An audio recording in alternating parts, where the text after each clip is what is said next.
to the Black Information Network on the iHeartRadio app or log on to BINnews.com. On social media, follow the BIN on Facebook, Instagram, and TikTok at Black Information Network, and on Twitter at BlackInfoNet. I'm Doug Davis on your home for 24/7 news, San Francisco's BIN 910. Looking for ways to support your community? 51% of all food programs in the Feeding America network are volunteer-run. Learn more about how you can play an important role in ending hunger at feedingamerica.org. Again, that's feedingamerica.org. You need to know. This is where Black News comes from. The Bay Area's BIN 910. A special thank you to Geico Insurance, A proud founding partner who shares and supports the mission of the Black Information Network. John Elroy Sanford was born in St. Louis and raised on the south side of Chicago. His reddish-hair and complexion would lead to a nickname, Red Fox. Best known for his role as Fred G. Sanford on the popular TV show Sanford and Son, Red would get his start in nightclubs on the East Coast, but find real success in the West, becoming one of the first black comedians to perform for white audiences on the Vegas Strip. He would sign a multi-album deal and release comedy records that inspire to this day. What if my ears had been back here? You'd have to pull your pants down to hear what I'm saying. Sanford and Son would run from 1972 to 1977, making Fox his long list of co-stars household names. On October 11th, 1991, while co-starring with Della Reese and the royal family, Fox would suffer a heart attack on set and later pass away at the hospital. Red Fox was 68 years old, and while a big one finally got him, Red's legacy lives on through a body of work that includes 50 comedy albums, TV shows, and several films. Rest in power to the one and only Red Fox. This is Wesson Tishome for the Black Information Network. story, Insight. Fewer white 8-year-olds are living with autism compared to their black counterparts. perspective. That you can trust. In Akron, Ohio, for the first time in its history, there's a director of diversity, equity, and inclusion. The Black Information Network is 24/7 news. And a high-profile racial discrimination case against electric car maker Tesla is underway for us. The Bay Area's BIN 910 and on the iHeartRadio app. Hey sisters, I'm so excited for spring. I don't know about you all, but when spring comes around, I'm always fantasizing that I'm luxuriating about in a gorgeous backyard of tulips or watering my hanging flowers in my flowy robe like the goddess I think I am. But the only green thumb I have is from my manicure, so I need some help here. A friend did put me on the Lowe's lawn and garden area, and I'm kind of excited. For the brave DIY girlies, they claim they have perennial flowers that anyone can grow. They said anyone, so I love a challenge. They've got all the tools and information that I can use to make my flower fantasy a reality. Girl, Lowe's helps you dream big and live the luxe life you deserve without breaking the bank. So check them out at Lowe's.com now.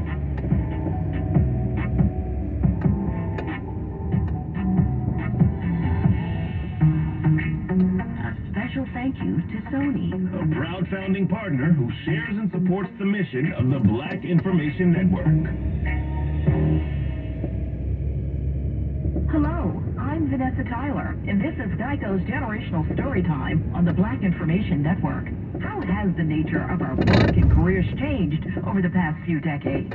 I'm here with the Ross Barry family to discuss just that. With me is 73-year-old Grandma Marilyn, her 47-year-old daughter Celeste, and her granddaughter Alexis, who is 20. Marilyn, when you were young, you chose a career and stuck with it, right? That's exactly what happened. And I come from that 30-year, you work and you get your gold watch. And it was good to know that you were going to work, you were going to have a pension, you were going to have a little investment, buy your home, your car, educate your children. One place. And how about you, Celeste? Was it a nudge from your mom that made you choose a career in education? Well, truthfully, I never wanted to be in education. And then life happened. I got pregnant with Alexis. I would work long hours as a financial analyst. And mommy said, that baby's coming, you better teach. That baby's coming, you need your summers. But when I walked into the classroom, it was like second nature. I never second guessed myself. I felt like this is what I should have been doing the entire time. Alexis, you're currently studying at Howard University. Do you think careers will be different when you enter the workforce? Yeah, I do not think it's the 9 to 5 now. With the pandemic, it's shaped our lives differently, and I feel like a lot of times people are able to be creative and not be a consumer in a sense and just kind of find what works for them, because I feel like it's a digital age now. Join us every month for Geico's Generational Storytime, only on the Black Information Network.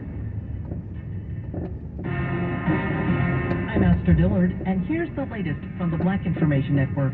Millions of people are dealing with the aftermath of a deadly tornado outbreak. This comes after 4 people died in structural collapses in Illinois. Other deaths were also confirmed in Arkansas, Alabama, Indiana, Mississippi, and Tennessee.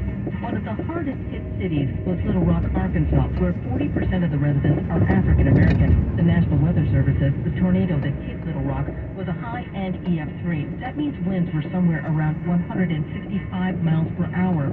Former President Donald Trump is expected to travel to New York City from Florida for his upcoming arraignment. Trump reportedly plans to stay at the Trump Tower Monday night before arriving in Lower Manhattan for Tuesday's planned court appearance. He's being indicted in a case involving hush money payments made to conceal an alleged affair. And that's the latest. I'm Esther Dillard from the Black Information Network and BINnews.com.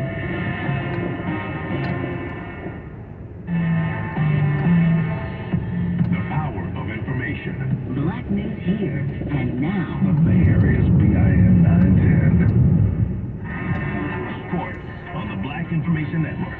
In NFL news, Robert Griffin III could be making a return to Washington. The number 2 pick from the 2012 NFL Draft hinted during an appearance on the Rick Eisen show that he is part of Josh Harris and Magic Johnson's potential ownership group of the Commanders.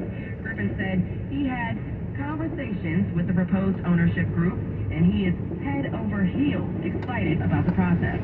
Washington moves up from the 6th pick in the draft to select the 2011 Heisman Trophy winner out of Baylor. Meanwhile, a former New England Patriots player is out of a job. Front Office Sports reported that New England linebacker Willie McGinnis was let go as an on-air talent at NFL Network. McGinnis faces 8 years in prison for assault with a deadly weapon and assault by means of force likely to cause great bodily injury after a December incident at a Los Angeles nightclub. McGinnis will be arraigned later this month. This comes as the Baltimore Ravens are still trying to figure out who their starting quarterback will be in 2023. According to JoeBucksFan.com, Baltimore made a new offer to Buccaneers signal caller Baker Mayfield at the start of free agency. Mayfield declined the offer before signing with Tampa Bay. The Ravens have yet to sign quarterback Lamar Jackson after using the non-exclusive franchise tag on him. Jackson confirmed that he has requested a trade from the Ravens at the beginning of March. And the New York Jets appear to be on the verge of another win during free agency. ESPN reports Gang Green has been named the most likely landing spot for wide receiver Odell Beckham Jr. Beckham recently attended the NFL owners meeting in Arizona and had an informal meeting with the Jets front office. Sports at 14 and 44 minutes past each hour. I'm Morgan Wood on the Black Information Network. Hey, it's Kiki Paul. We'll get back to your music in a second. I gotta tell you about the 2023 McDonald's Change Leaders. They are 10 young black visionaries who started something different. Speaking up, showing up, and loving up on our community. Over the next year, McDonald's and yours truly will make sure you hear all about them. They're starting something to change everything, and I'm here for it. Check out the 2023 Change Leaders at mcdchangeleaders.com. A special thank you to Verizon, A proud founding partner who shares and supports the mission of the Black Information Network. Looking for ways to get involved? The American Civil Liberties Union, founded in 1920, works in the courts, legislatures, and our communities to defend and preserve our individual rights and liberties. Find out how you can get involved at aclu.org. If something's happening in your community, we want to know about it. Call the Black Information Network hotline and speak up. 855-500-9BIN.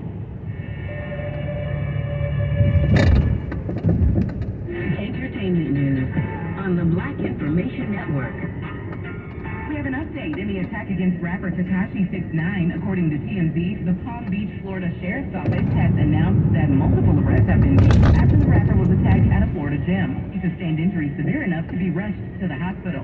43-year-old Rafael Medina Jr., 23-year-old Octavius Medina, and 25-year-old Anthony Maldonado have been detained without bond. Officers arrested the men for allegedly assaulting and robbing 6ix9ine. Tekashi was moving without his security at the time and previously told TMZ after the attack he still doesn't need security because he saw it as a suit. The freeform show Grownish, starring actress Yara Shahidi, Trevor Jackson, and J.D. Simmons, is coming to an end. The show was recently renewed for a sixth season, and Variety is reporting that it will be their last. The final season of the series will be airing in two parts. Part 1 will happen this summer, and the second half of the series will air in 2024. Grownish is a spin-off of the series Blackish, starring Anthony Anderson and Tracy Ellis Ross, that follows their eldest daughter Zoe, played by Shahidi, to college. The show will also air its 100th episode during the final season. And speaking of final season, Snowfall, one of my favorite shows starring Damson Idris, is ending this year, but it's been off amazing work.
UCLA's annual Hollywood Diversity Study saw a drop in African Americans starring in leading roles last year.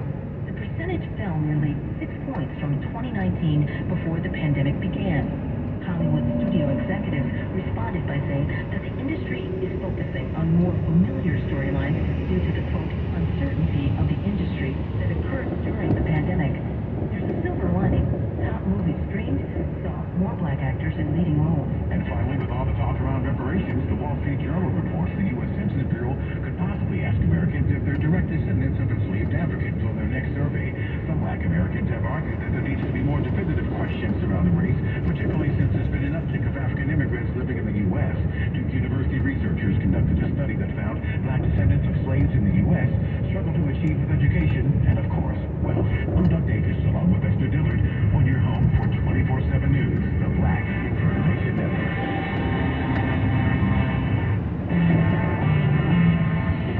The power of information. Black news here and now. Bay Area, PIN 910.